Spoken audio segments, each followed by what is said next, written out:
Hello cuties, আসসালামু আলাইকুম। তোমরা সবাই কেমন আছো? হোপফুল অ্যান্ড ভালো আছো। তো আমার দিনটা আজকে শুরু হয় আমার অনেক ফেভারিট একটা জিনিস থেকে। তো সেটা হচ্ছে এই খেলনার বক্সটা। মানে আগে আমি খেলনাগুলো দিয়ে প্রচুর খেলতাম, আর এগুলো আমার অনেক ফেভারিট ছিল।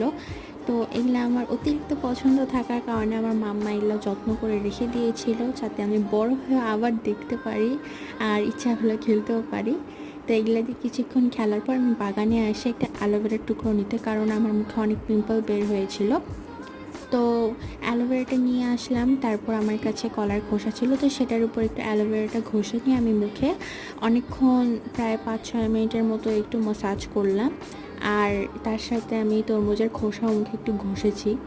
তারপরে আমার ফেভারিট পার্ট আসে, সেটা হচ্ছে অনিয়ন জুস। মানে আমি মাথায় অনিয়ন জুসটা দিতে অনেক পছন্দ করি, এটাতে হেয়ার ঠিক হয়। তারপর মাথায় হেয়ার মাস্ক দেওয়ার জন্য কলাগুলো ফ্রিজে রেখে দিলাম। Bye bye.